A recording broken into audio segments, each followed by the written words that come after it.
भद्राः क्रतवो यन्तु विश्वतः। संसार के सभी दिशाओं से हमें नेक और शुभ विचार सतत प्राप्त हों। मेरे साथ कहिए, मानवता अपनी देवी है, ज्ञान हमारा भैया है, मेहनत अपनी बहना है, धरती माँ की गोदी में सत्य जीवन साथी संग हर हित जीते रहना है। तो सुबह हमने जो सीखा उसकी एक बार आवृत्ति करते हुए 2-4 मिनट में फिर हम आगे बढ़ेंगे, ठीक है। हमने शिखा बंधनम को बताया। शिखा बंधनम से जुड़ी हुई यौगिक प्रक्रिया क्या है? शिखा बंधनम गायत्री मंत्र से करते हैं, उसके पीछे का तात्पर्य क्या है, यौगिक तात्पर्य क्या है, उसका एक नाम बताया था हमने, विधा बताई थी और एक एग्जाम्पल भी बताया था, उदाहरण देके समझाया था। अच्छा बोलो, गुरुजी हम लोग इधर से सुनते हैं, अगला वाक्य बोलने की जरूरत है, उधर से निकाल देते हैं। अच्छा, मैंने बताया था प्रत्याहार, है ना, याद आया ना? हाँ। और उदाहरण किसका दिया था? कछुए का। जैसे कछुआ संकट आने पर अपने अंगों को भीतर सिकोड़ लेता है, इसी तरह से जब हम परमात्मा से मिलना चाहते हैं या अपने आप को जानना चाहते हैं, तब सांसारिक विषयों से यानी इंद्रियों का स्वभाव परमात्मा ने बाहर जाने वाला बनाया है। परांची खानी व्यत्रिणत स्वयंभू तस्मात् परांग पश्यति न अंतरात्मन कश्चित धीरः प्रत्यग आत्मानम ऐक्षत आवृत्त चक्षुः अमृतत्वम इच्छन। ये कठोपनिषद के ऋषि ने बताया हमको। और वो प्रत्याहार सिद्ध करने के लिए अभी हम स्नान आदि करके बैठेंगे तो स्नान करते समय बाल बिखरे हुए हैं, बिखरे हुए बालों को ग्रंथि गांठ लगा करके हम एक सांकेतिक ये देखते हैं कि वो प्रत्याहार की सिद्धि कर रहे हैं। अर्थात अभी हम ईश्वर से मिलने जा रहे हैं तो संसार के अन्य विषयों को हमको बुलाना है, संसार को इस समय छोड़ देना है और किससे मिलना है? प्रभु से मिलना है, ईश्वर से प्रीति बढ़ानी है। तो ये सांसारिक विषयों को सिकोड़ने के लिए, समेटने के लिए, और वैसे भी ध्यान करते हुए भी आंखें खोलेंगे तो दृश्य दिखेगा और कान के माध्यम से ध्वनियां आ ही रही हैं, आ रही है ना। तो ये पांचों ज्ञानेंद्रियों के माध्यम से परांची खानी, परांची माने बाहर को दिखाने के स्वभाव वाली, आंख बाहर के दृश्य दिखाती है, कान बाहर की ध्वनियां सुनाते हैं, है ना, नासिका बाहर के गंध सूंघाती है, त्वचा से हम बाहर की चीजों को टच करते हैं, भीतर की तो अनुभूतियां नहीं है ना। ये इंद्रियां परमात्मा ने बहिर्मुखी बनाई हैं। इन बहिर्मुखी इंद्रियों को जैसे एक कछुआ अपने अंगों को समेट लेता है, क्या होने पर? संकट आने पर। यहां संकट आना प्रयोजन नहीं है, यहां तो ध्यान करना प्रयोजन है। ध्यान करने के प्रयोजन से साधक जब पांचों इंद्रियों को इनवर्ड यानी भीतर की ओर समेट लेता है, उस क्रिया का नाम है प्रत्याहार और उसका संबंध शिखा बंधनम से है। ये बात समझ में आई? अब दोबारा यदि यही सवाल पूछूं तो उत्तर ठीक ठीक आएगा? और आपको भी समझ में आया कि क्यों हम शिखा बंधनम करके संध्या में गायत्री मंत्र बोलते हैं? अच्छा, गायत्री मंत्र को एक संज्ञा दी गई थी, क्या नाम था वो? ये गुरु मंत्र क्यों है? इसका एक कारण बताया था, कोई बता सकता है?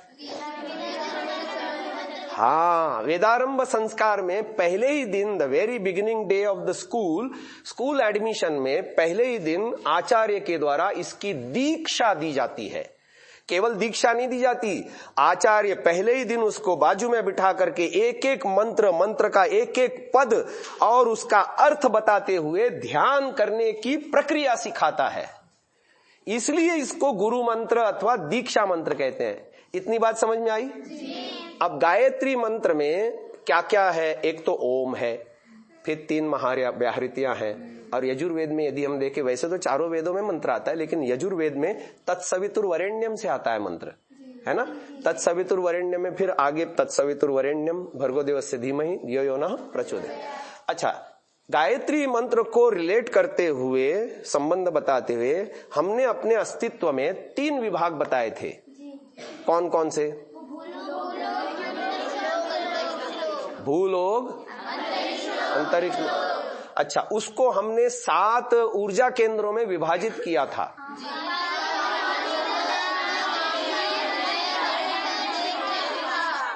पायु, उपस्थ, नाभि भूलोक से संबंधित ऊर्जा केंद्र है। नाभि, हृदय, कंठ अंतरिक्ष लोक से संबंधित ऊर्जा केंद्र है। और कंठ,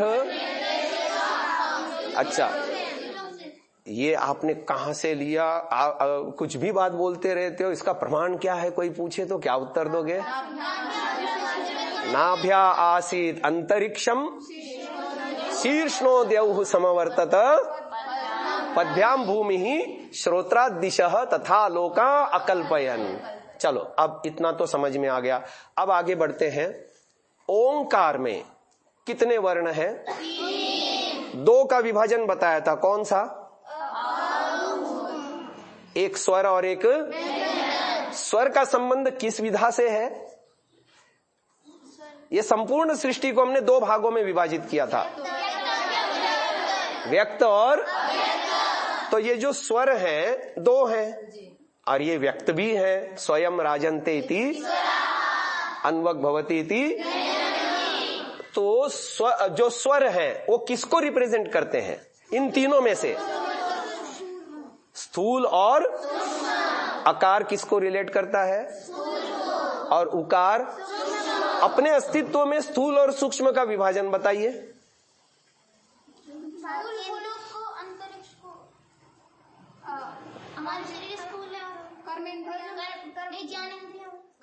अच्छा, 2 प्रकार के शरीर बताए थे, एक स्थूल अलग बताया था। हाँ हाँ बिल्कुल सही, इन्होंने बहुत सही उत्तर दिया। एक बार इनके लिए ताली हो जाए।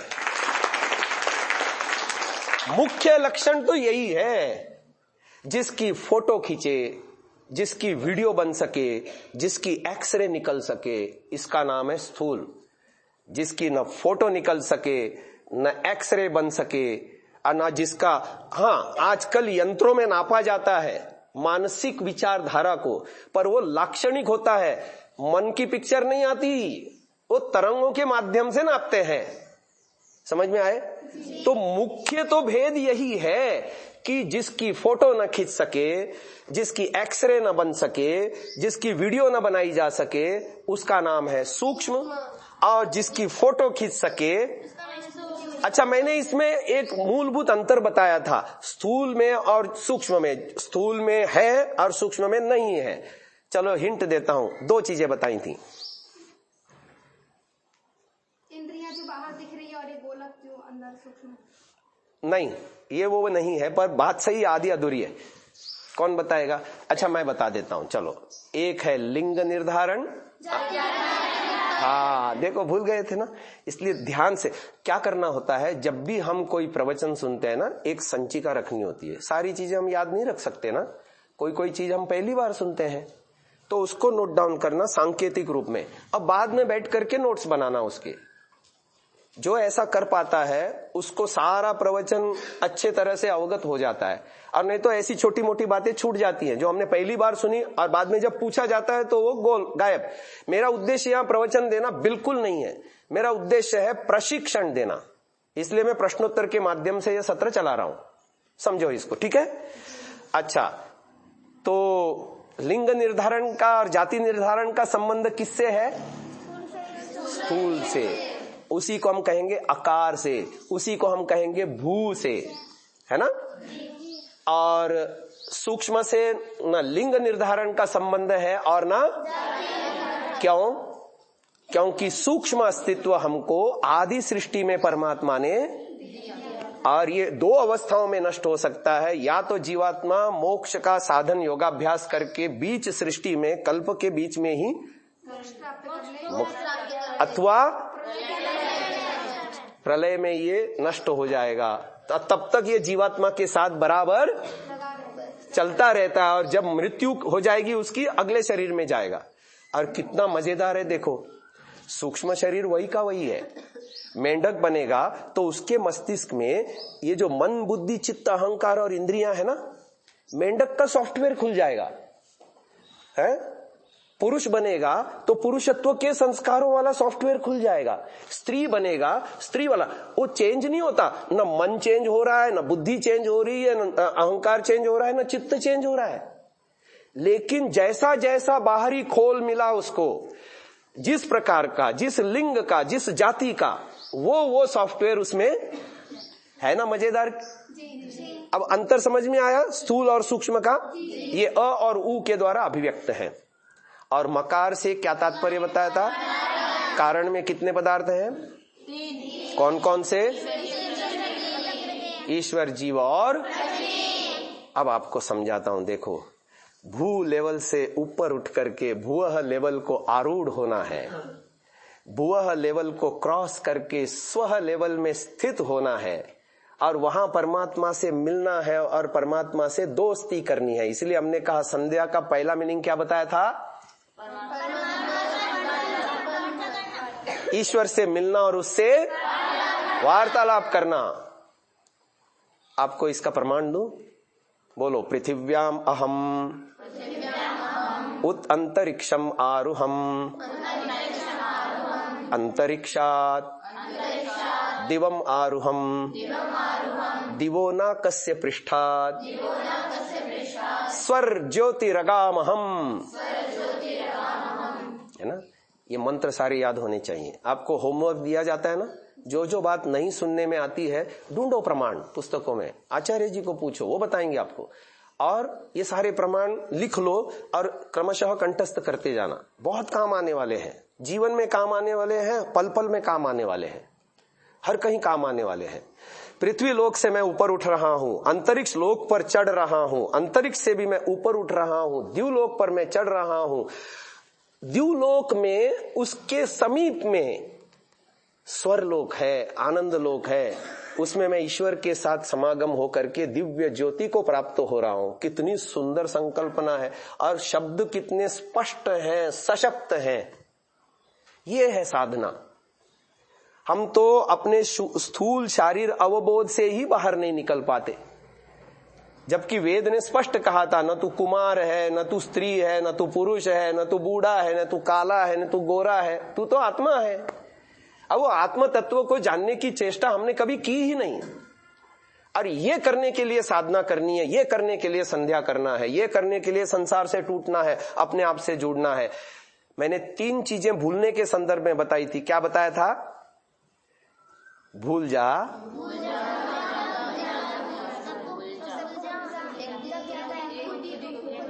भूल जा, भूल जा, भूल जा, सब कुछ भूल जा तू, फिर याद आएगा। एक दिन नहीं, तब याद आएगा खुद ही को खुद तू।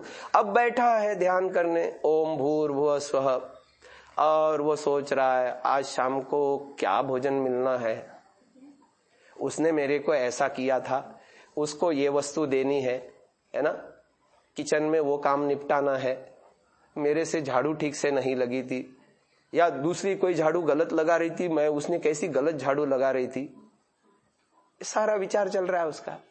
तो बताया भूल जा, भूल जा, भूल जा, सब कुछ भूल जा तू, तब याद आएगा खुद ही को खुद तू।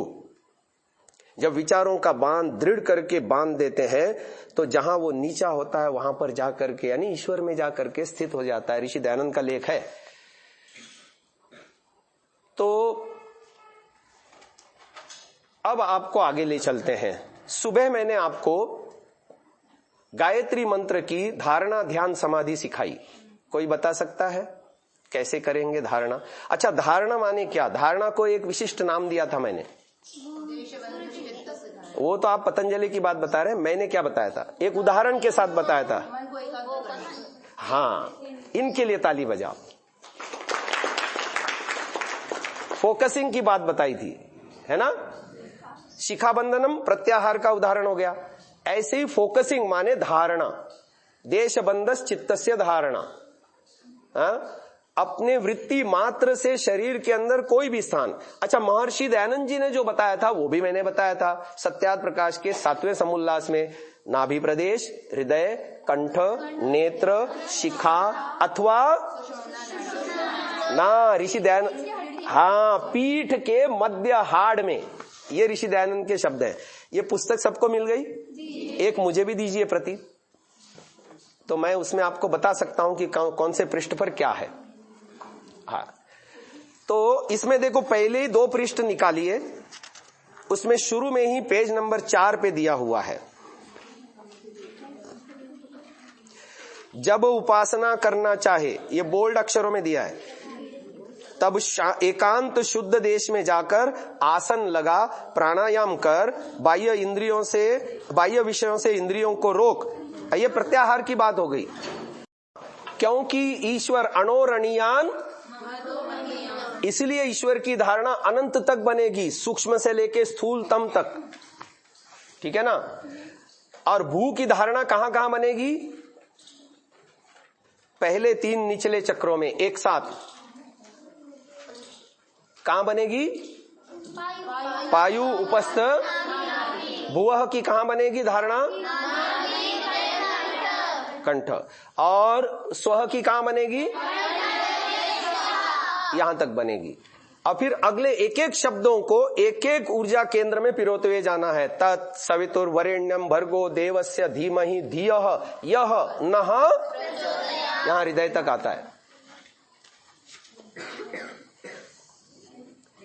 ये समझ में आया? तो धारणा माने फोकसिंग करना। जैसे एक मैग्नीफाइंग ग्लास होता है, मैग्नीफाइंग ग्लास से हम जब किरणों को फोकस्ड करते हैं तो क्या होता है? कागज जल जाता है। और वो कागज यहां दिन भर धूप में रखो नहीं जलता, कुछ नहीं होता। लेकिन जब फोकसिंग करते हैं तो उसमें ऊर्जा आती है और वो जला देता है, कागज को जला देता है ना। ऐसे ही where attention flows energy grows. जब हम किसी भी एक स्थान पर अपने मन को वृत्ति मात्र से बांधते हैं, वहां पर एनर्जी दौड़ना शुरू हो जाती है। तो शरीर में ये 7 ऊर्जा केंद्र हैं, ओम भू, ओम भुव, ओम स्व, ओम महा, ओम जन, ओम तपा, ओम। जैसे गायत्री मंत्र की मैंने आपको बताया और एक काम दिया था आपको कि पंचमहायज्ञ विधि में जो संस्कृत में दयानंद का भाष्य लिखा हुआ है उसको अवश्य याद करना है। किसी ने ऐसा संकल्प किया है? किया है? हाँ, उसको अवश्य याद करना है। भूरिति वै प्राणः यह प्राणयति जीवयति सर्वान् प्राणिनः स प्राणः प्राणादपि प्रिय स्वरूपो वा सचेश्वर एव अयम अर्थो भू शब्दस्य ज्ञेयः। इतना हमको याद हो जाना चाहिए। भुवरित्यपानः यो मुमुक्षूणाम मुक्तानाम स्वसेवकानाम धर्मात्मनाम सर्वं दुःखम अपानयति सो दयालु परमेश्वरो भुवः अस्तीति। स्वरिति व्यानः यदभिव्याप्य व्यानयति चेष्टयति चेष्टति प्राणादि सकलम जगत स व्यानः सर्वाधिष्ठानम बृहद ब्रह्मेति खल्वयम स्वः शब्दार्थोऽस्ति इति मंतव्यम। ऐसे हमको याद हो जाना चाहिए। संकल्प करो। और जब ऐसा आप करके देखो, ऋषियों के ग्रंथों को पढ़ना और उनको कंठस्थ करना, इसका मतलब यह है कि थोड़ा सा पढ़ना है ना, कण भर पढ़ना और मन भर उपलब्धि होना। और अन्य ऋषि के ग्रंथों को पढ़ना जिसका हृदय ईश्वर के साथ जुड़ा नहीं है, जो योगाभ्यास नहीं करता, जिसका हृदय शांत नहीं है, जिसने जीवन में कभी साधना नहीं की, वो यदि कुछ लिखेगा, उसके ग्रंथों को पढ़ना तो है पहाड़ खोदना और चूहा भी नहीं निकलेगा, ऐसा है। तो इसलिए ऋषियों के ग्रंथों को पढ़ के ऋषियों के शब्दों को उसी अनुक्रम में याद रखना बहुत बड़ी उपलब्धि है। और ये उम्र है आपकी याद करने की। अच्छा, कुछ विषय से अवान्तर विषय निकालता हूं जो जरूरी है। देखो, हमारी बहुत सारी ऊर्जा नष्ट होती है। कैसे? जो व्यक्ति आचार्य के अनुशासन में नहीं रहेगा वो जीवन में आगे नहीं बढ़ पाएगा। जो विद्यार्थी अवस्था में आचार्य के पूर्ण अनुशासन में रहेगा, पूर्ण अनुशासन का मतलब होता है यस बॉस। क्या होता है? यदि आप घर पे हैं तो आपके माता पिता आपके बॉस हैं, और यदि आप यहाँ गुरुकुल में हैं तो आपके आचार्य जिनके संरक्षण में आप अंतेवासी बन करके रह रहे हैं वो आपके बॉस हैं। आपको पता है दयानंद जी किस रूप में शिष्य रहे, आप परिकल्पना भी नहीं कर सकते। और हमारा गुरु के प्रति एटीट्यूड क्या होता है, हम यदि तुलना करें तो हमको चुल्लू भर पानी में डूब मरने की स्थिति बन जाएगी हमारी। आपको यदि विद्या में उन्नति प्राप्त करनी है, आपको यदि जीवन में सफल होना है, तो ये बात सीख लो अच्छी तरह से। जो माता पिता और गुरुजनों का विद्यार्थी दशा में सम्मान करता है, उनकी बात को देखो। दुनिया में माता से बढ़कर, पिता से बढ़कर हित चाहने वाला कोई है? और उसके बाद तीसरा नंबर आचार्य का आता है। मातृमान पितृमान, जो आचार्य की ताड़ना पे प्रसन्न नहीं होता, जो आचार्य की बताई हुई बात को धुड़क देता है, जो बताए हुए अनुशासन को बंधन समझता है, गुरुकुल के नियमों में बंध के रहने में जिसको मन नहीं लगता, जिसने ऐसा मान रखा है कि कहां मुझे यहां पिंजरे में कैद कर रखा है, मेरे माता पिता मेरे सबसे बड़े शत्रु है, यहां डाल दिया मेरे को पिंजरे में। अब उसका मन छटपटाता है। घर में रहती तो टीवी देखती, मोबाइल चलाती, न जाने बाहर घूमती फिरती, मन चाहे तब खाती, मन चाहा खाती। यहां ऐसा कुछ करने को मिलता नहीं, उसकी उन्नति नहीं होगी। आए हैं ना गुरुकुल में, उन्नति भी करना चाहते हैं ना, तो अनुशासन। देखो, दो चीजें त्यागने योग्य हैं। सुबह मैंने बताया था, वरेण्यम शब्द के भाष्य में बताया था, व्री वर्णे धातु से बना है। ईश्वर वर्ण करने योग्य है, परमतम श्रेष्ठ है। आपको पता है संसार भी त्रिगुणात्मक बना है, उसमें से कौन सी चीज वरेण्यम है और कौन सी चीज त्याज्य है? सत्वगुण और रजोगुण और तमोगुण। अच्छा, सत्वगुण रजोगुण तमोगुण को थोड़ा समझ लेते हैं, फिर आपकी जिंदगी एकदम सुधर जाएगी। यदि यहां गुरुकुल में कोई बहन ऐसा सोचती है कि मुझे यहां जेल में बंद कर दिया है, मेरे माता मेरे पिता शत्रु हैं, खुद तो बड़े आराम से रह रहे हैं, रोज टीवी देख रहे हैं, मोबाइल चला रहे हैं, इधर उधर घूम रहे हैं, अच्छा खाना पीना कर रहे हैं, और मेरे को यहां पर डाल दिया, ऐसी यदि मानसिकता है तो वो निकल जाएगी। देखो, देवत्वम सात्विका हयांति, सात्विक लोग किस अवस्था को प्राप्त होते हैं? मनुष्यत्वम च राजसाहा। तीन प्रकार के लोग हो सकते हैं ना, एक उच्च, एक एवरेज यानी मध्यम, और एक घटिया। आप क्या बनना चाहते हो जीवन में? उच्च बनना चाहते हो, एवरेज रहना चाहते हो, या घटिया बनना चाहते हो? अच्छा, आपको क्या लगता है, दयानंद या गार्गी या सुलभा या मैत्री या जितनी भी ऋषिकाएं हुई हैं पहले, और इस जमाने में भी झांसी की रानी, शिवाजी की माता जीजाबाई, या जितनी भी दुर्गावती आदि जितनी भी हुई हैं, ये दिव्य लोग थे या मध्यम एवरेज लोग थे या घटिया थे?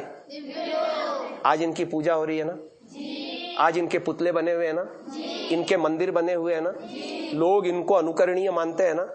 क्या आप ऐसे बनना चाहते हो? तो आपको रजोगुण और तमोगुण छोड़ना होगा और आपको सत्वगुण को धारण करना होगा। सत्वगुण को धारण करने वाला व्यक्ति पुरुषार्थी होता है, गधे जैसा पुरुषार्थ करेगा, बिल्कुल पुरुषार्थ से पीछे नहीं हटेगा, दिन रात पुरुषार्थ करेगा। पुरुषार्थ भी कई प्रकार का होता है, शारीरिक पुरुषार्थ, मानसिक पुरुषार्थ, बौद्धिक पुरुषार्थ, आत्मीय पुरुषार्थ, कई प्रकार का हो सकता है, लगा रहेगा वो। जो जीवन में उच्च उठना चाहता है, दिव्य बनना चाहता है, देव बनना चाहता है, मनुष्यत्व से ऊपर उठना चाहता है, उसकी बात कर रहा हूं, वो हमेशा क्षमाशील होगा। थोड़ी थोड़ी गलतियों के लिए गुस्सा नहीं करेगा, आपस में एक दूसरे को क्षमा करेगा, तितिक्षा उसके जीवन में होगी, सहनशीलता होगी। जो व्यक्ति सात्विकता को धारण करेगा, संगठन में रहेगा, मिलजुल के रहेगा, प्रेम से रहेगा। जो व्यक्ति सात्विक होगा वो सिंपल लिविंग, हाई थिंकिंग होगा। माने क्या? हाँ, अब यहां उसको कसमसाहट होती है, घर में तो हम कैसे कपड़े पहनते थे, अब यहां देखो, यहां वो हमको आजादी नहीं मिलती। अब तुम समझ नहीं रहे हो बंधन किसमें है और मुक्ति किसमें है, आनंद किसमें है, और जो है ना छिछोरेपन में लोग आनंद समझते हैं। अरे वस्त्र शरीर ढकने के लिए होते हैं और पर्यावरण से सुरक्षा के लिए होते हैं, शरीर प्रदर्शन के लिए वस्त्र नहीं होते। और तुम्हारी उम्र की सारी वो देवियां नहीं कह सकते उनको, आगे की बात मैं नहीं कहता, आप खुद कल्पना कर लो। जानती हो आप सब। और ऐसे वातावरण से बचकर यहां दिव्य जीवन जीने के लिए आए हो, और यदि सादा विचार नहीं आ रहा है, उच्च जीवन सरणी नहीं आ रही है, तो आपका कुछ नहीं हो सकता। आप इस जीवन में क्या अनेकों जीवन में आप अपना बर्बाद कर रहे हो, क्योंकि जो संस्कार हम इकट्ठे करते हैं वही सूक्ष्म शरीर से अगले जीवन में जाने वाले हैं। समझो इस बात को। तो यदि आपको दिव्य बनना है, अनुशासन में चलना है, यस बॉस, आचार्य जी जैसे कहते हैं वैसा हमको करना है, अपने दिमाग से सोचना ही नहीं है। गुरु जी ने कहा कि ये पाठ याद करके आओ वरना दहलीज मत चढ़ना। चले गए, साधना की, यमुना के किनारे एक पत्थर पे शिला पे बैठ गए, यदि ये पाठ याद नहीं हुआ तो वापस नहीं लौटूंगा, यहीं यमुना में देहांत कर लूंगा। अब देखो ईश्वर ने कृपा करी, पाठ याद दिला दिया। गलती गुरु की है, शिष्य ने तो कुछ कूड़ा इकट्ठा करके अभी सुपड़ा लेने गए होंगे, कूड़ा उठाए, है ना, गुरु के पांव में लग गया। आव न देखा ताव, किसका काम? दयानंद का काम। बुला उसे, कोई पूछ परख कुछ नहीं, दे लाठी से धपा धप धपा धप, और घाव हो गया दयानंद के। और दूसरे लोगों को दया आ रही है, वो गुरुजी को समझा रहे हैं, गुरुजी ये तो सन्यासी है, हम तो गृहस्थी हैं, हम तो ब्रह्मचारी हैं, आप तो ये सन्यासी को पीट रहे हो। दयानंद बाहर आकर के उन लोगों को जो उनकी पैरवी कर रहे थे उनको धमका रहे। तेरा क्या संदर्भ बनता है? वो मेरे गुरुजी है, मुझे मारे पीटे कुछ भी करे, तू कौन होता है बीच में बोलने वाला? और हम यदि उसकी जगह होते तो अच्छा किया, अच्छा किया। ये लक्षण नहीं है विद्यार्थी के। विद्यार्थी गुरु को जब पूर्ण समर्पण कर देता है ना, तब उसके अंदर विद्या आती है। विद्यार्थी पूर्ण गुरु के अनुशासन में चलता है ना, यस बॉस आप जैसा कहोगे वैसा हम जिएंगे। अच्छा देखो, जिसके अंदर योग्यता बढ़ती है ना, उसको दायित्व भी ज्यादा दिए जाते हैं। जब गुरु आचार्य देखता है इसके अंदर अब योग्यता बढ़ रही है, इसका सामर्थ्य बढ़ रहा है, तो उसको दायित्व भी, उसको खुश होना चाहिए। अब वो कुरकुर करता है, उसको तो कुछ नहीं बोला जाता, वो दिन भर बैठी रहती है और मेरे को सब काम बोले जाते हैं, ये भी बोला जाता है, वो भी बोला जाता है, ये भी दिया जाता है, रोना शुरू। नहीं, मैं सौभाग्यशाली हूं, मेरी योग्यता बढ़ रही है, मेरे को चुना गया है। सबकी योग्यता एक जैसी नहीं होती ना। मल्लेश्वरी देवी ने जिस साल भारत को ओलंपिक में पदक जितवाया था, कहते हैं 250 से भी किलो से अधिक वजन उठाया था, और उस साल भारत को और कोई पदक नहीं मिला था, एक ही ब्रॉन्ज मेडल भारत को मिला था ओलंपिक में। मल्लेश्वरी देवी, नाम सुना है कभी? हाँ, एक ही पदक भारत को मिला था, सारे इतने लोग गए थे उनमें से एक पदक, और वो भी ब्रॉन्ज मेडल मिला था 250 किलो। अब पहले ही दिन उसने 250 किलो उठाया था क्या? पहले दिन तो उसमें वजन उठाने के उसमें 5-5 किलो के वो 2 रिंग डाले होंगे, 10 किलो उठाया होगा, है ना। धीरे धीरे 1-1, 2-2 किलो बढ़ाते बढ़ाते 250 किलो तक पहुंची और ओलंपिक तक जा गई और वहां भी जीत के आई। ऐसे ही होता है, हमारी क्षमता, हमारी दक्षता, हमारी कुशलता आचार्य बहुत अच्छे से बढ़ाता है। जैसे कुम्हार अंदर से हाथ दे करके ऊपर से थपकियां लगाता है, तो आचार्य की ताड़ना पर प्रसन्न होवे, ये विद्यार्थी का लक्षण होता है। वो सत्वगुणी बनता है, वो देव बनता है। यहां रहना स्वर्ग से अच्छा है, ऐसी जिसकी मानसिकता है वो देव बनता है। और जो यहां बंधन महसूस करता है, कुड़न महसूस करता है, कहां मेरे को फंसा दिया, मेरे माता पिता शत्रु हैं, ऐसी भावना मन में रखने वाला कभी देव नहीं बनेगा, कभी नहीं बनेगा। दुनिया के बिगड़े हुए लोग गुरुकुल में सुधरते हैं और गुरुकुल का बिगड़ा हुआ लोग दुनिया में कहीं नहीं सुधर सकता। लिख लो तुम। और वैसे भी गुरुकुलों में उनको ठूसा जाता है जो घर में बिल्कुल बेकार होते हैं। इसलिए मैं कहता हूं, यहां आए हो ये देवस्थली। अब देखो, ना टीवी का आगम है, न कोई फिल्मी गाने सुनने को मिल रहे हैं, न किसी भी प्रकार के कचरे का इनपुट नहीं है। विषय आएगा जब वाक वाक प्राण प्राण मंत्रों की व्याख्या आएगी तो विषय आएगा ये। सप्त ऋषयः प्रतिहिताः शरीरे सप्त रक्षन्ति सदम प्रमादम सप्तापः स्वपतो लोकमीयुः तत्र जागृतो अस्वप्नजौ सत्र सदौ च। 7 ऋषि हैं हमारे अंदर, वाक वाक प्राण प्राण चक्षु चक्षु श्रोत्रम श्रोत्रम। और यज्ञ में भी बोलते हैं वांग्म नसोर में, अक्ष्णोर में, कर्णयोर में, आप यहां देवी बन रही हैं। आज मानव ने अपने इन ऋषियों को सर्वाधिक आहत किया है। गलत देखते हैं, गलत सुनते हैं, ईश्वर की आज्ञाओं को पूर्ण धत्ता बता करके। ईश्वर ने क्या आज्ञा दी थी? भद्रम कर्णेभिः भद्रम अक्षभिः। अब ये 4 ऋषि मानव के कितने आहत हैं। दिन रात व्हाट्सएप के माध्यम से, फेसबुक के माध्यम से, टेलीविजन के माध्यम से, इंटरनेट के माध्यम से, नेटफ्लिक्स के माध्यम से और न जाने किन किन माध्यमों से क्या क्या देखा जा रहा है। और तुम्हारी उम्र की हर युवती के पास, यहां विशेष करके यहां जो है, हर एक के पास हाथ में मोबाइल है, पासवर्ड होता है, माता पिता भी खोल के नहीं देख सकते। कितनी गंद मची है यहां। इस परिवेश के बाहर जाके तो देखो कितनी गंद मची हुई है। और आप यहां आचार्य के संरक्षण में, गुरुकुल में कितना सुंदर जीवन जी रहे हैं, कितना पवित्र जीवन जी रहे हैं। इसकी परिकल्पना आपको नहीं है, मुझे है, मैं कर सकता हूं। और ईश्वर की आज्ञाओं का पालन आप कर रहे हैं। मैं कितनी सौभाग्यशाली हूं। कचरे का इनपुट मेरे अंदर शून्य है और उसकी जगह पर वेद मंत्र मेरे अंदर जा रहे हैं, श्लोक मेरे अंदर जा रहे हैं, सूत्र मेरे अंदर जा रहे हैं। अनुशासनबद्ध जीवन की मुझे आदत बन रही है इस उम्र में। कितना मेरा बड़ा सौभाग्य है। ऐसा सोच करके जो इस गुरुकुल में रहता है ना, वो हर काम दौड़ दौड़ करके करता है, उत्साह पूर्वक करता है, पुरुषार्थ से करता है, विनम्रता से करता है, सेवा भाव से करता है, आज्ञाकारिता से करता है, वो देव बनता है। और देव बनने की होड़ में हमको बिल्कुल ऐसे दौड़ लगाना चाहिए, है ना। आपनु ही श्रेयांसम अति समम क्राम, ये एक सूक्त है। दूष्या दूषिरसी, हेत्या हेतिरसी, मेन्या मेनिरसी, आपनु ही श्रेयांसम अति समम क्राम, स्रक्त्योसी प्रतिसरोसी प्रत्यभिचरणोसी, आपनु ही श्रेयांसम अति समम क्राम, क्या है वो तीसरा वाला, मैं भूल रहा हूं। योस्मान द्वेष्टि यम च वयम दुष्मः, आपनु ही श्रेयांसम अति समम क्राम। हाँ, स्रक्त्योसी वो दूसरा मंत्र था। तीसरे की शुरुआत क्या है? प्रतितम अभिचर, योस्मान द्वेष्टि यम च वयम दुष्मः, आपनु ही श्रेयांसम अति समम क्राम। और फिर उपलब्धियां बताई। पहले 3 में तो विधि बताई, ज्ञान कर्म उपासना के क्रम में, और फिर अगले 2 में उपलब्धियां बताई। क्या बताई? सूर्यरसी वर्चोधासी तनुपानोसी, आपनु ही श्रेयांसम अति समम क्राम। और अंत में बताया आध्यात्मिक उच्च उपलब्धियों का वो मालिक बनता है।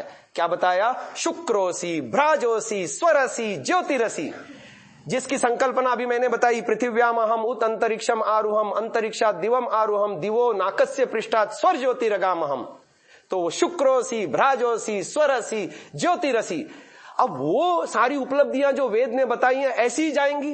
कौन करेगा? वो स्कूल में जाने वाली बहन करेगी जो वहां नगर में रहती है, दिन रात टीवी देखती है, दिन रात व्हाट्सएप चलाती है, दिन रात जो है ना कचरा इनपुट करती है। कल्पना करो उस टंकी की, जिस टंकी में मूत्रालय से एक पाइपलाइन आ रही है, शौचालय से एक पाइपलाइन आ रही है, और नगर का जो सबसे गंदा गटर है उसमें से एक पाइपलाइन आ रही है, और एक आपने आरओ प्लांट से फिल्टर किया हुआ वाटर की पाइपलाइन आ रही है। मूत्रालय से एक आ रही है, शौचालय से एक आ रही है, गंदे गटर से एक पाइपलाइन आ रही है, और तीसरी आरओ से आ रहा है। और उस टंकी में नीचे एक टोंटी लगी हुई है, उसमें से कभी शुद्ध पानी निकलेगा? हाँ या ना? नहीं। 3 काल में निकलेगा? नहीं। अरे हम तो एक पानी आरओ का डाल तो रहे हैं। जो व्यक्ति सुबह शाम केवल एक टाइम संध्या करता है, पर दिन भर गंदगी देखता है, आंखों से गंदगी सुनता है, कानों से गंदगी के विचार मन में उठाता है, दिन भर राग द्वेष ईर्ष्या लोभ क्रोध मोह पड़ा रहता है, अब वो टंकी में से कैसे अच्छा पानी निकलेगा? यदि टंकी में से अच्छा पानी निकालना हो तो क्या करना पड़ेगा? पहला स्टेप क्या होगा हमारा? गंदे पानी के स्रोतों को और अच्छे पानी के स्रोत को चालू रखना। इतने से भी नहीं होगा, अंदर की गंदगी को साफ करना, टंकी को बहुत अच्छे से साफ करना, और केवल अच्छे पानी का स्रोत को चालू रखना, तब कहीं जाकर के नीचे के टोंटी से अच्छा पानी। अब आप सोचिए, गंदे स्रोतों को पूर्ण रूप से बंद कर दिया गुरुकुलीय व्यवस्था ने, और सब प्रकार से चारों बाजू से आनो भद्राः क्रतवो यन्तु विश्वतः, संसार के सभी दिशाओं से मुझे नेक और शुभ विचार सतत प्राप्त हो। और क्या दिव्य जीवन है आप लोगों का। प्रातरग्निम प्रातरिंद्रम, कभी मुझसे आप इन मंत्रों की व्याख्या सुनिए, आपको आनंद आएगा। करूंगा भी आकर के कभी। वहां से दिनचर्या शुरू करता है और तन में मनः शिव संकल्पमस्तु पे खत्म होती है उसकी दिनचर्या। बीच में संध्या भी आता है, हवन भी आता है, सूत्रों का पढ़ना आता है। आपको पता है दुनिया की सर्वश्रेष्ठ भाषा संस्कृत, वो आप सीख रहे हैं। दुनिया की सबसे समृद्ध भाषा संस्कृत, उसको आप सीख रहे हैं। मस्तिष्क जिसका 10% भी बड़े से बड़ा वैज्ञानिक इस्तेमाल नहीं करता, और पाणिनि जी के लिखे हुए ग्रंथ को दुनिया की सर्वश्रेष्ठ कृति माना गया है, आप उसको सीख रही हैं। कितना बड़ा सौभाग्य है। जो इस सौभाग्य को नहीं समझता उसको यहां गुरुकुल में बंधन लगेगा रहना, अनुशासन में चलना काटेगा उसको उन्मुक्त होना चाहेगी वो यहां से। कब घर में जाऊं, छुट्टियां मनाते हैं तो ऐसा लगता है ना कि हमको पिंजरे से छूट गए हैं। छुट्टियों में जाते हैं तो कभी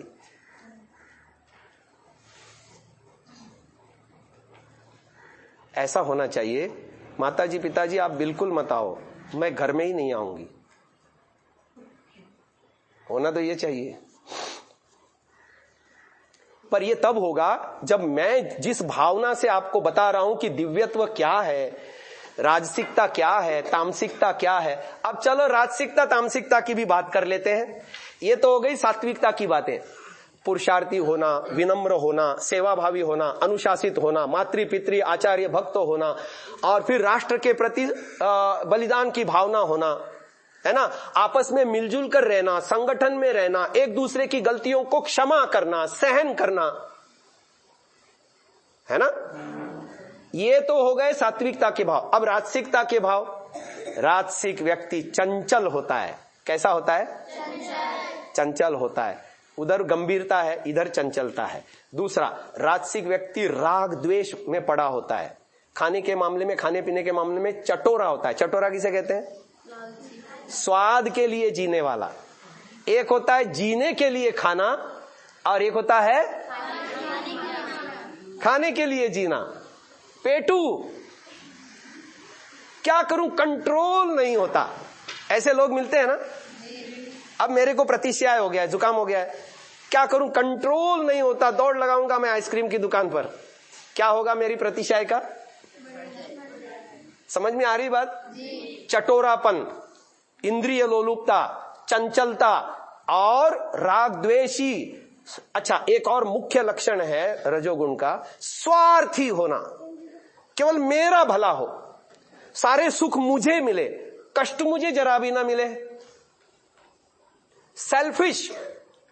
सेल्फिशनेस जो है ना, रजोगुण का प्रमुख गुण है बल्कि। और सुनो, रजोगुणी व्यक्ति कैसा होता है? स्वस्वामी संबंध बनाता है। मेरा मेरा मेरा, स्वस्वामी संबंध बनाने वाला होता है। रजोगुणी कैसा होता है? रागी द्वेषी होता है, आसक्त होता है विषयों के प्रति, है ना। बढ़िया खाने को चाहिए, बढ़िया पहनने को चाहिए, बढ़िया घूमने को चाहिए, बढ़िया चमचमाती दुनिया में जीने वाला, फैशन बाज होता है। अब यहां फैशन का एक भी साधन नहीं है, या है? छुप छुप के रखते होंगे।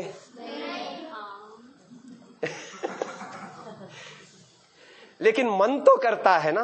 अब मन में घुस के तो कोई नहीं देख सकता। मन क्यों करता है? क्योंकि मन में अभी रजोगुण है, इसलिए करता है। जब एड में हम ऐश्वर्या राय को देखते हैं, हाँ, या किसी सौंदर्य प्रसाधन के एड में किसी सुंदरी को देखते हैं, आपको पता है इनकी ओरिजिनल चित्र आप देखोगे ना तो कभी खड़ा नहीं करोगे इनको। और कभी कभी ऐसे चित्र वायरल भी होते हैं। ये दुनिया भर का चुपड़ती हैं तब जाकर के वहां दिखने लायक होती हैं। इनका अपना रूप बिल्कुल है नहीं। और आपके चेहरे पे मैं तेज देख रहा हूं, गुरुकुल में इतने दिन रहने से, शुद्ध गाय का दूध पीने से। तो कितना कितना सौभाग्य है आपका यहां रहने से। अब मेरा प्रशिक्षण बिल्कुल फेल है यदि ये बातें आप समझे नहीं। कोई काम का नहीं है मेरा प्रशिक्षण। पहले इन बातों को समझो कि मैं वहां से निकलकर यहां आकर के रह रही हूं, मेरा सौभाग्य है। यहां की दिनचर्या में मुझे जीने का अवसर मिल रहा है, मेरा सौभाग्य है। मैं दिव्य बन रही हूं, मैं देवी बन रही हूं। पहले इस बात को समझो। मुझे अनुशासन में रहना है, मुझे पुरुषार्थ करना है। मुझे ये नहीं देखना कौन क्या कर रहा है, दाएं वो क्या कर रही है, वो क्या कर रही है, उसको कितना काम बताया जा रहा है, उसको कितना वो कर रही है या नहीं कर रही है, बेकार कर रही है या गलतियां कर रही है, बिल्कुल नहीं देखना है। अपेक्षाएं किसी से नहीं रखनी, कर्तव्य पे अपने डटे रहना है। ऐसा व्यक्ति देव बनता है। क्या कहा मैंने? ये वाक्य बहुत महत्वपूर्ण है, चाहो तो लिख लो। अपेक्षाएं बिल्कुल नहीं रखनी और कर्तव्य के लिए मर मिट जाना है। अधिकार की बिल्कुल नहीं सोचना है ना। अधिकार होता है ना, मुझे ये मिलना चाहिए, मुझे ये मिलना चाहिए, ये सुविधा चाहिए, ऐसा चाहिए मेरे साथ, ये सब नहीं करना है ये सब। लेकिन कर्तव्य मेरा क्या है? गुरु के प्रति मेरा कर्तव्य है, गुरुकुल के प्रति मेरा कर्तव्य है, माताजी के प्रति कर्तव्य है, अपने साथियों के प्रति मेरा कर्तव्य है, राष्ट्र के प्रति मेरा कर्तव्य है, माता पिता के प्रति मेरा कर्तव्य है, भाई बहनों के प्रति मेरा कर्तव्य है, समाज के प्रति मेरा कर्तव्य है। मैं केवल उतने दायरे में सोचूंगा। मुझे क्या अधिकार मिलने चाहिए, नन ऑफ माई बिजनेस, मेरा उसमें कोई दखल नहीं। ऐसा व्यक्ति देव बनता है। दयानंद ने ऐसा ही जीवन जिया। उनके मथुरा में 3 साल वो रहे।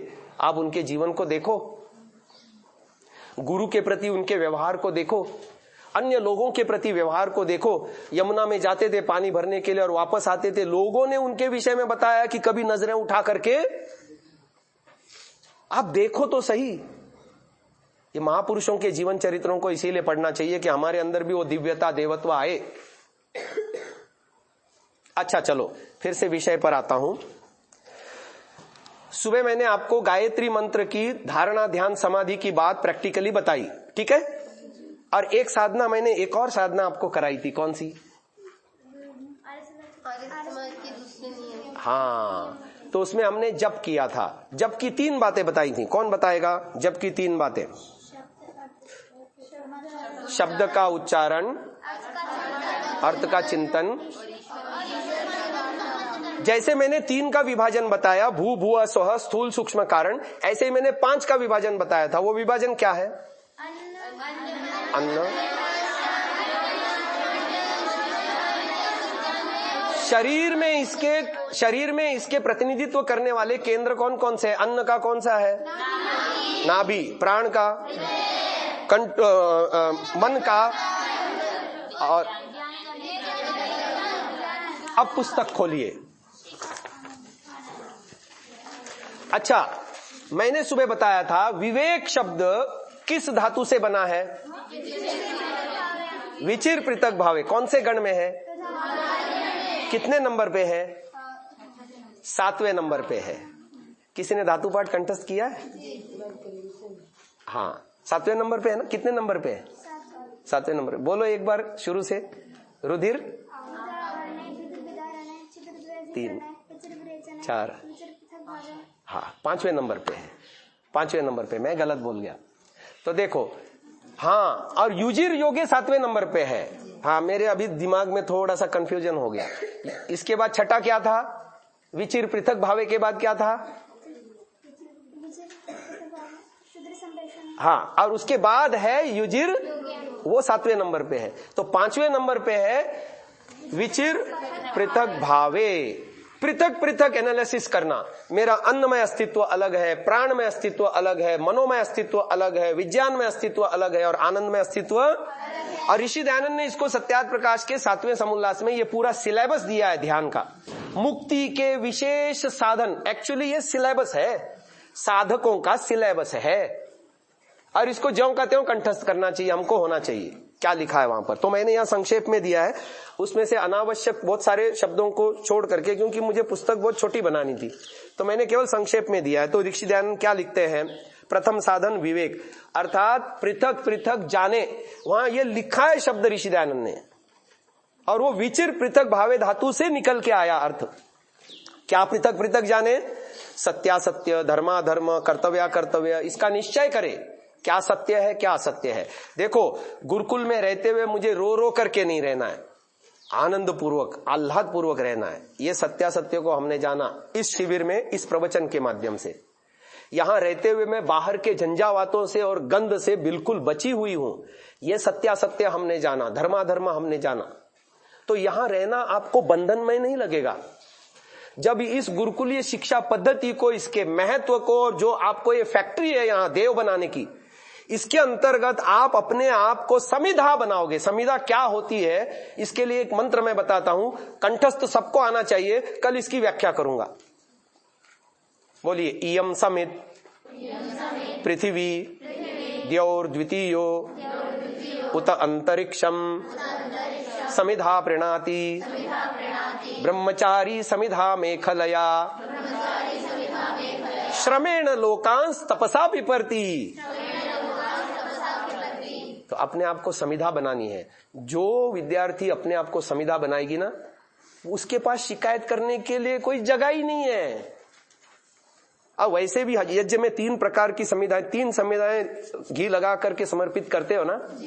कभी अपने आप को समिधा बनाओ, भूलोक की पहली समिधा है, अंतरिक्ष लोक की दूसरी, द्युलोक की तीसरी समिधा है, खुद को समिधा बनाओ और फिर ये मंत्र कहो, अयम त इद्मा आत्मा, हे परमात्मा तेरे ज्ञान रूपी यज्ञ में प्रज्वलित होने के लिए मैं अपने आप को समिधा बनाती हूं। फिर आपको शिकायत नहीं होगी कि कैसा भोजन मिलता है, कैसे कपड़े दिए हैं, कैसा रहने का स्थान है, हमारे घर में देखो कितना आनंद था। कभी शिकायत नहीं होगी।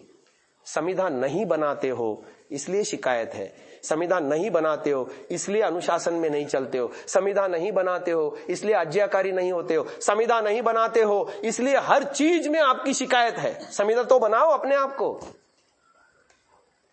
हाँ, वो बेटी मुंह धो के आए, जाइए, या तो खड़े होके सुनो, और यदि तंद्रा आती है तो उसको बुरा नहीं मानना, उस चीज को बुरा नहीं मानना, ये तो शरीर का धर्म है। तमोगुण बढ़ गया तो झटके लटके आएंगे, है ना। और टीवी देखते समय कभी नहीं आएंगे क्योंकि वो कांटों की सेज है, और प्रवचन फूलों की सेज है, और नरम होती है, बहुत आनंद होता है। तो उसमें उपासना में, संध्या में खूब लटके झटके आते हैं। तो हम तो क्या करना चाहते हैं, ज्ञान अर्जन करना चाहते हैं ना, ईश्वर से जुड़ना चाहते हैं। लटके झटके आए, प्रतीत हो गया, खड़े होकर के करो, आंख बंद करो, खड़े होकर। अब देखो तू सो के बता मेरे को, अपने शरीर को चैलेंज दो, मुझे उपासना करने नहीं देता ना, तमोगुण बढ़ा करके मुझे अच्छे काम से वंचित कर रहा है ना, मैं तो उपासना खड़े होकर के करूंगी। और उसको देख करके दूसरे नहीं हंसे, देख देख देख वो कैसे सो रही थी और अभी उठ के खड़ी हो गई। दूसरे भी नहीं हंसेंगे, उसको बुरा भी नहीं मानेंगे, क्योंकि ये स्थिति मेरे साथ भी कभी ना कभी हो जाती है, नहीं हो जाती। रात को निद्रा पूरी नहीं हुई, शरीर की थकान निकल नहीं गई, तो होना ही होना है, तो उसको बुरा नहीं मानना, है ना। अब चलो, तो अब ये राजसिकता समझ में आ गई।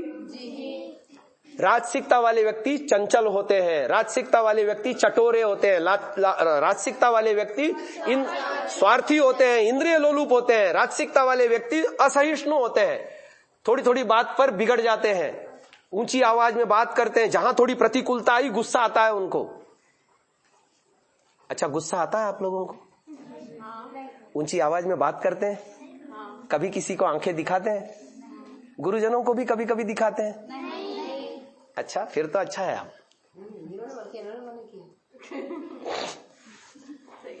देखो, थोड़ी सी विद्या पाकर, थोड़ा सा बल पाकर, थोड़ी सी सत्ता पाकर, थोड़ा सा धन पाकर व्यक्ति का अहम परवान चढ़ता है। अच्छा, मेरे को एक बात बताओ, जब पेड़ों पे फल लगते हैं तो डालियां झुकती हैं या तन के खड़ी होती हैं? और जैसे जैसे हमको विद्या आती है, आयु बढ़ती है, सौंदर्य आता है, शरीर में शक्ति आती है, हम पुरुषार्थ करते हैं तो धन भी आता है, संपत्ति भी आती है, समाज में मान सम्मान भी बढ़ता है, तो हमको झुकना चाहिए या अकड़ना चाहिए? मैंने ऐसे लोगों के लिए एक गीत गाया है, बोलो मेरे साथ, चलो न मानो अकड़ अकड़ के, थोड़ी तेरी उम्र है, रूप का मान धन अभिमान, मन में अहम भरी है, चलो न मानो अकड़ अकड़ के। ये गाना फिर पूरा सुन लेना, नहीं तो विषय रह जाएगा। विषय ये है कि ये राजसिकता हमको छोड़नी है। श्रृंगार प्रधानता छोड़नी है, विषय लोलुपता छोड़नी है, चंचलता छोड़नी है। और यदि इसी में हम रममान हो रहे हैं तो समझ लो बंधन है, बंधन है, पापमय जीवन है। ये विषय आएगा, अघमर्षण सूक्त आएगा तब आएगा, विस्तार से समझाऊंगा। अभी इसको केवल इतना ही बताता हूं, संकेत दे रहा हूं। अब तमोगुण को भी सुन लीजिए। बोली अधर्म, अज्ञान, अवैराग्य, अनैश्वर्य। ये तमोगुण जैसा जैसा बढ़ता जाएगा व्यक्ति के जीवन में ये चारों चीजें व्याप्त होती जाएंगी। उसको पूछो बीड़ी क्यों पीता है, तेरे बाप के पैसे की पीता हूं। शराब मत पियो, लीवर खराब होता है, पेट के कीड़े भी तो मरते हैं। उल्टा बोलेगा। अच्छा, हम भी जब भी अपनी गलत बात को मनवाने के लिए कुतर्क देते हैं ना, हम तमोगुणी होते हैं। गलतियां करते हैं और उसको सही सिद्ध करने के लिए कुतर्क दे रहे होते हैं, तब हम तमोगुणी होते हैं। होते हैं या नहीं होते? होते हैं। हाँ, तो वो समझ लेना। आत्मनिरीक्षण करते हुए शाम को कभी आत्मनिरीक्षण में बैठो तो समझ लेना आज मैं इस क्षण तमोगुणी हो गई थी। एक तो गलती की और ऊपर से उस गलती को जस्टिफाई करने लग गई। नहीं होना चाहिए। जब तमोगुण बढ़ता है, हाँ, तमोगुण का एक दूसरा अच्छा इफेक्ट भी है। जब हम थकते हैं तो तमोगुण बढ़ता है तो हमको अच्छी निद्रा आती है। जितना अच्छा थकेगा उसको अच्छी निद्रा आएगी। पता है, चरैवेति सूक्त में एक बहुत अच्छा वाक्य है, नाना श्रांताय श्रीरस्तीति रोहित शुश्रुमा पापो नृषद वरो इज्जन सखा इंद्र इच्चरतः सखा चरैवेति न अश्रांताय, है ना। जिसने अपने आप को थका नहीं लिया है उसको जीवन में सफलता नहीं मिलती। शरीर को थकाओ, मन को थकाओ। शरीर को थकाओ खूब काम करके, श्रम करके, और मन को थकाओ अच्छी अच्छी विद्या पढ़ करके और खूब श्रम करके, पुरुषार्थ करके। मुझे आज इतने सूत्र याद करने, इतने मंत्र याद करने, इतना करना है, इतना करना है, सिलेबस को इतना आगे कर देना है। ऐसे व्यक्ति को सफलता मिलती है। रोहित किस धातु से बना है? रूह। हाँ, आरोहण है, ऊपर ऊपर चढ़ना अर्थ है। उस रोहित को इंद्र, जो सकल ऐश्वर्यों का स्वामी है, उसका पिता हो चाहे गुरु हो, कोई भी हो, वो शिक्षा दे रहा है। नाना श्रांत है, जो परिश्रम से थक करके चकनाचूर नहीं होता उसे सफलता नहीं मिलती। जो भाग्य भरोसे बैठा रहता है उसका भाग्य भी बैठ जाता है। कली ही शमानो भवती संजिहानस्तु द्वापरः उत्तिष्ठं त्रेता भवती कृतं संपद्यते चरन् आस्ते भग आसीनः ऊर्ध्वस्तिष्ठति तिष्ठतः शेते निपद्यमानस्य चराति चरतो भगः चरन् वै मधु विन्दति चरन् स्वादु मुदुम्बरम् सूर्यस्य पश्य श्रेमाणम् यो न तन्द्रयते चरन् चरैवेति। अब ये तमोगुणी आदमी सुबह उठने में आलस्य, और क्यों उठाते हैं? अनुशासन में चलने में आलस्य। अधर्म बढ़ जाएगा। क्यों अधर्म बढ़ता है? अज्ञान बढ़ जाएगा। और फिर सत्य को ग्रहण रूप वैराग्य और असत्य को त्याग रूप वो नहीं होता। दुर्योधन ने क्या कहा था? जानामि धर्मम न च मे प्रवृत्ति ही जानामि अधर्मम न च मे केनापि देवेन हृदि स्थितेन यथा नियुक्तोस्मि तथा करोमि। और वो देव कौन है? वो तमोगुण है। तमोगुण बैठा है अंदर। आलस्य, निकम्मापन, निठल्लापन में उसको आनंद आता है। दिन भर सोने को कहो, मस्त हो गया उसके लिए, तो लॉटरी निकल गई आज तो, है ना। ऐसा नहीं होना चाहिए जीवन। मैं दिन भर पुरुषार्थी रहता हूं, 365 दिन। आप मेरे कामों को यदि सुनेंगे ना, बल्कि मैं आज आपको कहता हूं, मैंने जितना ऑडियो बनाया है ना, आज आप शुरुआत करो, रोज आधा घंटा केवल दूंगी इस काम के लिए। 7 से 8 साल लगेंगे पूरा सुनने के लिए। इतना मैंने काम किया है। इतना तो स्टूडियो में काम किया है, और घर पे रह करके काम किया उसको तो और आपको साल लगेंगे सुनने में। मैंने अष्टाध्यायी कई बार रिकॉर्ड की है। मैं एक साथ 2 काम करने का अभ्यासी था। आप जैसा जब गुरुकुल में पढ़ता था, टाइम नहीं मिलता था तो क्या करूं, तो 2 काम एक साथ करो। क्या करो, तो 1 घंटा व्यायाम का मिल रहा है, व्यायाम भी कर रहे हैं, और यहाँ वॉकमैन लगा रखा है और कान में लगा करके अष्टाध्यायी दोहरा रहे हैं, धातु पाठ दोहरा रहे हैं। मैंने धातु पाठ, अष्टाध्यायी 3 प्रकार से, विलंबित गति, द्रुत गति और मध्यम गति, तीनों प्रकार से रिकॉर्ड कर रखी है, और एक बार नहीं कई कई बार रिकॉर्ड कर रखी है। पुरुषार्थी होना चाहिए व्यक्ति को, वो व्यक्ति दिव्य बनता है। और यदि आप ऐसा लक्ष्य बनाओ कि मुझे देवी बनना है, दिव्य बनना है, संसार में चमक करके अपने अस्तित्व को दिखाना है, और ऐसा करके आप अपना जीवन सुरक्षित कर लेंगी, अपने माता पिता का नाम रोशन करेंगी, अपने आचार्यों का, अपने गुरुकुल का नाम रोशन करेंगी। आज दुनिया में देवों की कमी है। देव ईमानदार होते हैं, देव धार्मिक होते हैं, देव पुरुषार्थी होते हैं। अच्छा मेरे को एक बात बताओ, आपको यदि पता चलेगा कि सामने वाला आदमी झूठा है, आप उससे कभी दोबारा व्यवहार करना चाहेंगी? अच्छा सच्चा कौन है यहां दुनिया में बताओ? हम भी तो झूठ बोलते हैं ना कभी। आज मैं आर्य समाज में ये बात बोल के आया, तो वहां आरुषि नाम की एक कन्या ने, इनकी उम्र की होगी, इनसे थोड़ी बड़ी, हाँ इनकी उम्र की होगी, उसने संकल्प लिया कि मैं आजीवन सदा ही सत्य बोलूंगी। हालांकि बोलना एक आसान है, प्रतिज्ञा लेना, पालन करना कठिन है। पता है आपको, सुबह मैंने कहा था सबसे निचला लेवल है भू और सबसे ऊंचा लेवल है सत्यम। भू भुवः स्वः महः जनः तपः, और सत्येन पंथा देवयान में आगे बढ़ना है, पितृयान को छोड़ना है, श्रेय पथ को, प्रेय पथ को छोड़ना है, प्रेय पथ में आगे बढ़ना है, तो देव बनना होगा। और देव बनने की गुरु किल्ली है सत्य। ऋषि दयानंद के जीवन का सबसे बड़ा, यदि कोई पूछे मेरे से, तो मैं ये बता सकता हूं कि उनके जीवन में सत्य का उन्होंने धारण किया और उसको लेकर के चले, ये उनके जीवन की सबसे बड़ी उपलब्धि है। वरना वो इतने ऊंचे नहीं चढ़ते, इतने महान नहीं बनते। बचपन से ही जहां पता चला कि ये नकली शिव है, पूजना छोड़ दिया, घर में जाकर के उपवास तोड़ दिया, अपना खाना खा लिया, डांट भी खा ली पिताजी की। मां को बोला दो मुझे खाना दो, मुझे भूख लगी है। ये सच्चा शिव नहीं है, फिर मैं क्या करूं इसकी उपासना, छोड़ दिया उसको। जहां जहां सत्य मिला ग्रहण करते गए। बोलो दो वाक्य मेरे साथ। सत्य आदमी को धकेल धकेल चलाता है, झूठ आदमी को पटक पटक मारता है। अब आप आत्महना बनना चाहते हो या आत्म संरक्षा बनना चाहते हो? पता है आत्महना के लिए एक वेद में मंत्र आता है, असुरिया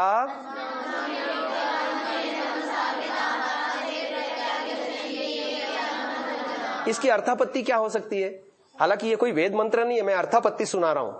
सूर्या नाम ते लोका हिरण्येन ज्योतिषा आवृता तांस्ते प्रेत्यापि गच्छन्ति ये केच आत्मसनाः जनाः। ये इसकी अर्थापत्ति मैंने आपको बता दी। सूर्या नाम ते लोका हिरण्येन ज्योतिषा आवृता, बोलते हो ना हिरण्य गर्भः समवर्तताग्रे, है ना। हिरण्येन ज्योतिषा आवृता तांस्ते प्रेत्यापि गच्छन्ति, इस जन्म में भी और अगले जन्मों में भी उसका कल्याण ही कल्याण है, ईश्वर से जुड़ता है। ये केच आत्मसना जना। आत्मसना कौन है?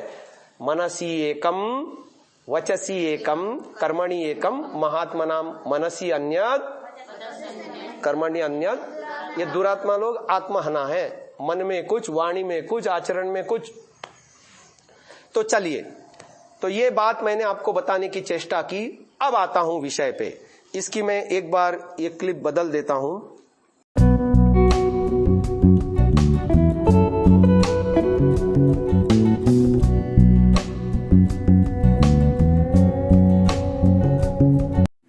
डाउनलोड सांसा ऐप, आरवीरदल ऐप, विजिट sansa.org, rvirdal.in।